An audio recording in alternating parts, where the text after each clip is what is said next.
ഗുഹൻ ഗംഗ കടത്തി കൊടുത്തു. പിന്നീട് സീതയും രാമനും ലക്ഷ്മണനും കൂടിയിട്ട് കാട്ടിലൂടെ നടന്ന് ഭരദ്വാജ മഹർഷിയുടെ ആശ്രമത്തിൽ ചെന്നു. അദ്ദേഹം അവരെ സ്വീകരിച്ചു, അവിടെ കഴിഞ്ഞു. അതിനുശേഷം പിറ്റേന്ന് അവര് രാമനും സീതയും ലക്ഷ്മണനും കൂടിയിട്ട് കാളിന്തി നദിയെ കടന്ന് ചിത്രകൂടാചലത്തിൽ ചെന്നു. ചിത്രകൂടാചലത്തിൽ ചെന്ന് അവിടെ വാൽമീകി മഹർഷിയുടെ ആശ്രമം ഉണ്ടായിരുന്നു. ആ വാൽമീകി മഹർഷിയുടെ ആശ്രമത്തിൽ ചെന്നു. അവിടെ ഭഗവാനെ വേണ്ട വിധത്തിൽ സ്വീകരിച്ചു. ഭഗവാൻ ആ വാൽമീകി മഹർഷിയെ നമസ്കരിച്ചു. വാൽമീകി മഹർഷിയോട് പറഞ്ഞു, എന്തിനാണ് ഞാനും സീതയും ലക്ഷ്മണനും വന്നതെന്ന് അങ്ങക്ക് അറിയാലോ, അങ്ങക്ക് എല്ലാം അറിയുന്ന ആളാണ്. ഞാൻ കുറച്ചു കാലം ഈ ചിത്രകൂടത്തിൽ വസിക്കാനായിട്ട് ആഗ്രഹിക്കുന്നു. എവിടെയാണ് ഞാൻ താമസിക്കേണ്ടത് ഒന്ന് പറഞ്ഞു തരണേ എന്ന് ഭഗവാൻ ചോദിച്ചപ്പോൾ വാൽമീകി മഹർഷി വളരെ ഭംഗിയായിട്ട് അതിന് മറുപടി പറഞ്ഞു. യാതൊരിടത്തു സുഖേന വസിക്കാവൂ സീതയോടും കൂടി എന്നരുൾ ചെയ്യണം. ഇദ്ദിക്കിലൊട്ടു കാലം വസിച്ചിടുവാൻ ചിത്തേ പെരുകയുണ്ടാശ മഹാമുനേ. എവിടെയാ ഞാൻ സുഖത്തോടുകൂടി വസിക്കുക സീതയോട് കൂടിയിട്ട്? ഇദ്ദിക്കില്, ഈ സ്ഥലത്ത് കുറച്ചു കാലം വസിക്കണമെന്ന് മനസ്സിൽ വലിയ ആഗ്രഹമുണ്ട് മഹർഷി. ഇങ്ങനെയുള്ള ദിവ്യന്മാരിയ്ക്കുന്ന മംഗലവാദേശങ്ങൾ മുഖ്യവാസോചിതം. അങ്ങേപ്പോലെയുള്ള ദിവ്യന്മാരായിട്ടുള്ള ആളുകൾ ഇരിക്കുന്ന നല്ല സ്ഥലങ്ങളുണ്ടല്ലോ, അവിടെ വസിക്കാൻ പറ്റിയ സ്ഥലമാണ് എന്നതു കേട്ടു വാൽമീകി മഹാമുനി മന്ദസ്മിതം ചെയ്തിവണ്ണം അരുൾ ചെയ്തു. വാൽമീകി മഹർഷി പുഞ്ചിരിച്ചിട്ട് പറഞ്ഞു, സർവലോകങ്ങളും നിങ്ങൾ വസിക്കുന്നു, സർഗലോകേഷു നീയും വസിച്ചിടുന്നു. എല്ലാ ലോകങ്ങളും നിന്നിലാ വസിക്കുന്നത് രാമ, എല്ലാ ലോകങ്ങളിലും നീയാ വസിക്കുന്നത്. ഇങ്ങനെ സാധാരണം നിവാസസ്ഥലം അങ്ങനെയാകയാൽ എന്തു ചൊൽവാവതും. ഇങ്ങനെ ഒരു സാധാരണമായിട്ട് താമസിക്കാനുള്ള സ്ഥലം ചോദിച്ചാൽ എന്താ പറയാ? സീതാസഹിതനായി വാഴുവാൻ എന്നൊരു ദേശം വിശേഷേണ ചോദിക്കുക. കാരണം സീതയോട് കൂടിയിട്ട് താമസിക്കാനായിട്ട് വിശേഷമായിട്ടൊരു ദേശം ചോദിച്ചില്ലേ? സൗഖ്യേന ദേവസിപ്പാനുള്ള മന്ദിരം, നിനക്ക് സുഖമായി വസിക്കാനുള്ള സ്ഥലം മന്ദിരം. ആഖ്യാവിശേഷേണ ചൊല്ലുന്നതൊന്നു ഞാൻ വിശേഷേണ പറഞ്ഞു തരാം എന്ന് പറഞ്ഞ് വളരെ ഗംഭീരമായിട്ട് ആ വാൽമീകി മഹർഷി രാമൻ എവിടെയാ വസിക്കേണ്ടത്, സീത എവിടെയാ വസിക്കേണ്ടത് എന്ന് പറഞ്ഞു കൊടുക്കാം. എവിടെ വസിക്കണം? നമുക്ക് ഓരോരുത്തർക്കും എന്താ പറയാ, എന്നും മനസ്സിലാക്കി വെക്കേണ്ട ഒരു കാര്യം. എവിടെയാ ഭഗവാൻ വസിക്കുക? സന്തുഷ്ടരായി സമസൃഷ്ടികളായി ബഹുജന്തുക്കളിൽ ദ്വേഷഹീനമതികളായി ശാന്തരായി നിന്നെ ഭജിപ്പവർ തമ്മുടെ സ്വാന്തം നിനക്കു സുഖവാസമന്ദിരം. സന്തുഷ്ടന്മാരായിട്ട് എപ്പോഴും സന്തോഷത്തോടു കൂടിയിട്ട് നിറഞ്ഞ തൃപ്തിയോട് കൂടിയിരിക്കുന്ന സമസൃഷ്ടികളായി അല്ലെങ്കിൽ സമദൃഷ്ടികളായി എല്ലാറ്റിലും ഒരുപോലെ കാഴ്ച, സകല ജീവജാലങ്ങളെയും ഒരുപോലെ കാണാം.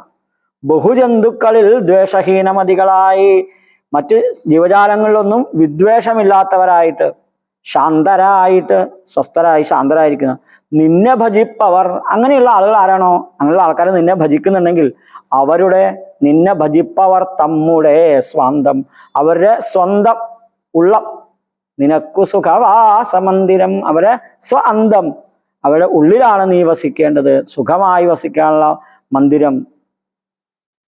ഒന്നാമത്തെ. രണ്ടാമത്തെ, ധർമാധർമ്മമെല്ലാം ഉപേക്ഷിച്ചു ഭക്തിയാ ഭവാനെ ഭജിക്കുന്നവരുടെ ചിത്തസരോജം ഭവാനിരുന്നിടുവാൻ ഉത്തമമായി വിളങ്ങിയിടുന്ന മന്ദിരം. രണ്ടാമത്തെ പറയാണ്, ദിവസവും നിത്യധർമാധർമ്മങ്ങൾ, ധർമ്മമോ അധർമ്മമോ ഒക്കെ വിട്ട് ഭഗവാനെ ഭക്തി കൊണ്ട് ഭജിക്കുന്നവരുടെ ചിത്തസരോജം, മനസ്സാകുന്ന താമര അങ്ങേക്കിരിക്കാൻ, അങ്ങേക്ക് വസിക്കാനുള്ള ഉത്തമമായിട്ടുള്ള മന്ദിരമാണ്. അവിടെ അങ്ങ് സീതയോടുകൂടി വസിക്കൂ. മൂന്നാമത് പറയാണ്, നിത്യവും നിന്നെ ശരണമായി പ്രാപിച്ചു നിർദ്വന്ദ്വരായി നിസ്പൃഹരായി നിരീഹരായി ത്വന്മന്ത്രജാപകരായുള്ള മാനുഷർ തന്മനപ്പങ്കജം തേ സുഖമന്ദിരം. എപ്പോഴും നിന്നെ ശരണം പ്രാപിച്ചുകൊണ്ട് നിർദ്വന്ദ്വരായി, ദ്വന്ദ്വങ്ങളില്ലാതെ, അതായത് സുഖദുഃഖങ്ങൾ, ചൂട് തണുപ്പ്, രാത്രി പകല്, ജയം പരാജയം, ഇങ്ങനെയൊക്കെ ദ്വന്ദ്വങ്ങൾ ഇവയൊന്നുമില്ലാതെ കണ്ട് നിസ്പൃഹരായി, അത് വേണം ഇത് വേണം ഒക്കെ ഇല്ലാതെ കണ്ടാൽ, നിരീഹരായി ഒരു തരത്തിലുള്ള ദുഃഖമോ വിഷമങ്ങളോ ഒന്നും ഇല്ലാതെ കണ്ട് ആഗ്രഹങ്ങളില്ലാതെ കണ്ട് ത്വന്മന്ത്രജാപകരായുള്ള അവിടുത്തെ മന്ത്രത്തെ സ്ഥിരം ജപിച്ചുകൊണ്ടിരിക്കുന്ന ആ മനുഷ്യന്മാര് തന്മന പങ്കജം തേ സുഖമന്ദിരം, അവിടുത്തെ മനസ്സാകുന്ന താമരപ്പൂവിലാണ് അങ്ങ് ഇരിക്കേണ്ടത്. മൂന്നാമത്. ഇനി നാലാമത്, ശാന്തന്മാരായി നിരഹങ്കാരികളുമായി ശാന്തരാഗദ്വേഷമാനസന്മാരുമായി ലോഷ്ടാസ്മകാഞ്ചന തുല്യമതികളാം ശ്രേഷ്ഠമതികൾ മനസ്തവ മന്ദിരം. ശാന്തന്മാരായിരിക്കുന്ന ആൾക്കാര്, നിരഹങ്കാരികളായി അഹങ്കാരമില്ലാത്തവരായിട്ട് ശാന്തരാഗദ്വേഷമാനസന്മാരുമായി, രാഗം ദ്വേഷം ഇതൊക്കെ ശമിച്ചതായ ശാന്തമായിരിക്കുന്ന മനസ്സോടുകൂടിയിരിക്കുന്ന ആളുകള്. ലോഷ്ടാസ്മകാഞ്ചനം, മൺകട്ട, കല്ല്, സ്വർണം ഇതൊക്കെ ഒരുപോലെ കാണുന്ന, അതിൻ്റെയൊക്കെ വില മനസ്സിലാവാതെ ഉണ്ടല്ല, അതിനൊക്കെ നിസ്സാരമായിട്ട് കണക്കാക്കുന്നു. സ്വർണം പോലും വലിയ കാര്യമൊന്നുമില്ല. അതിലൊക്കെ തുല്യമതികൾ, ഒരുപോലെ കാണുന്ന ശ്രേഷ്ഠമതികൾ, ശ്രേഷ്ഠരായുള്ള ബുദ്ധിമാന്മാരായിട്ടുള്ള ആൾക്കാർ, അവരുടെ മനസ്സിലാണ് അങ്ങ് വസിക്കേണ്ടത്.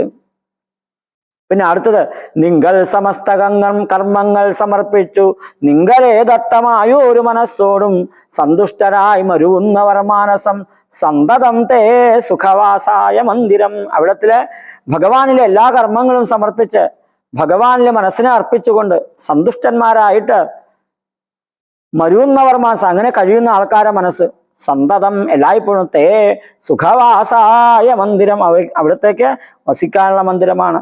ഇനി അടുത്തതാണ്, ഇഷ്ടം ലഭിച്ചിട്ടു സന്തോഷമില്ല ഒട്ടും ഇഷ്ടേതരാപ്തിക്കനുതാപവുമില്ല സർവവും മായേതി നിശ്ചിത്യ വാഴുന്ന ദിവ്യമനസ്തവവാസായ മന്ദിരം.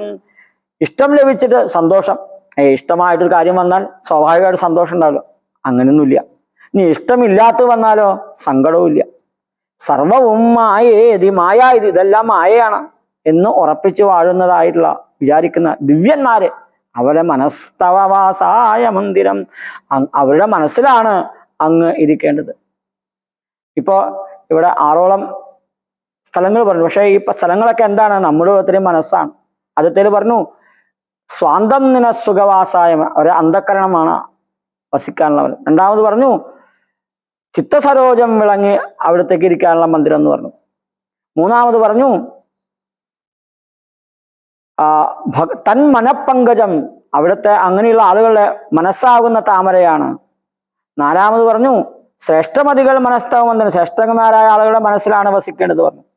അഞ്ചാമത് പറഞ്ഞു സന്തുഷ്ടരായി മരുന്നവർ മാനസം സുഖവാസായ മന്ദിരം, അവിടുത്തെ സുഖവാസ മന്ദിരം. ആറാമത് പറഞ്ഞു എല്ലാം മായയായി കരുതുന്ന ആളുകളുടെ മനസ്സാണ്, ദിവ്യമായ മനസ്സാണ് അവിടുത്തെ മന്ദിരം. ഇനി ഏഴാമത് പറയാണ് ഷഡ്ഭാവഭേദ വികാരങ്ങളൊക്കെയും ഉൾപ്പൂവിലോർക്കിലോ ദേഹത്തിനേയുള്ളൂ ക്ഷുത്രിഭയ സുഖദുഃഖാദി സർവവും ചിത്തേ വിചാരിക്കിലാത്മാവിനില്ലേതും ഇത്തമുറച്ചു ഭജിക്കുന്നവരുടെ ചിത്തം തവ സുഖവാസായ മന്ദിരം. ഷഡ്ഭാവഭേദ വികാരങ്ങൾ, ഷഡ്ഭാവങ്ങള് അസ്ഥി ജായതേ വർദ്ധതേ വിവൃണതേ അപക്ഷിയതേ വിനശ്യതി, അല്ലെങ്കിൽ ജനിച്ചു, ശൈശവം, ബാല്യം, കൗമാരം, യൗവനം, വാർദ്ധക്യം, ഇങ്ങനെ മരണം, ഇങ്ങനെയുള്ള 6 അവസ്ഥകൾ ഇതൊക്കെ ദേഹത്തിന് മാത്രമേ ഉള്ളൂ.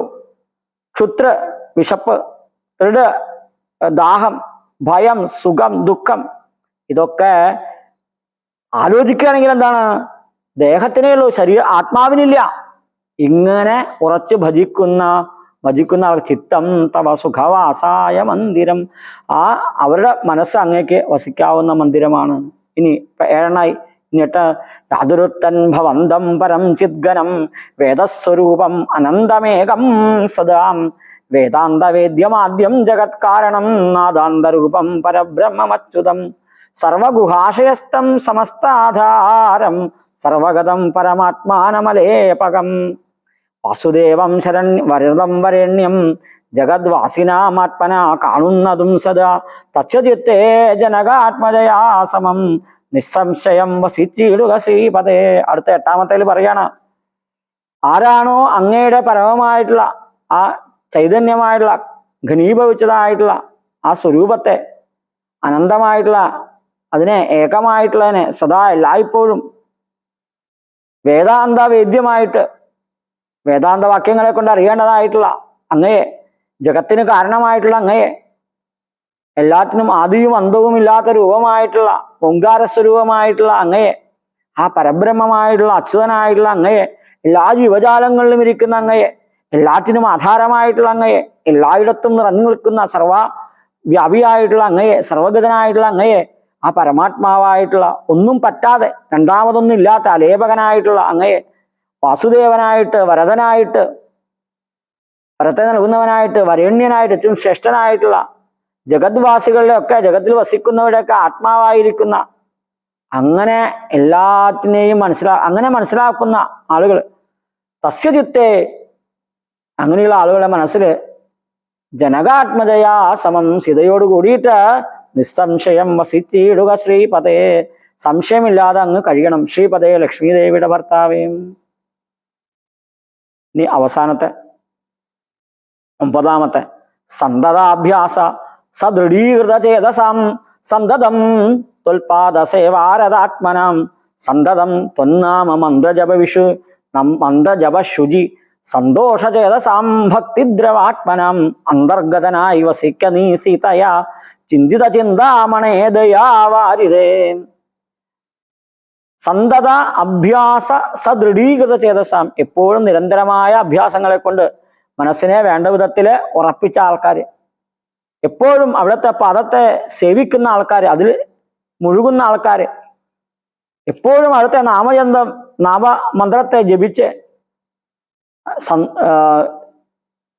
ശുചികളായിട്ട്, ആ ഉള്ളം ശുദ്ധമായി, ആ സന്തോഷമായിട്ടുള്ള തേജസ്സോട് കൂടിയിട്ട്, ആ ചേതസ്സോട് കൂടിയിട്ട്, മനസ്സോട് കൂടിയിട്ട്, ഭക്തി കൊണ്ട് ദ്രവീകൃതമായിട്ടുള്ള ഉള്ളത്തോടു കൂടി ഇരിക്കുന്ന ആളുകൾ, അവരുടെ അന്തർഗതനായി വസിക്ക നീ സീതയാ, അവിടെ ഉള്ളിലെ നീ സീതയോടുകൂടി വസിക്കണേ ചിന്തിത ചിന്താമണേ. ആ ചിന്തിച്ചാൽ എല്ലാ തരത്തിലുള്ള കാര്യത്തെയും തരുന്ന ചിന്താരത്നമാണ് അവിടുന്ന്.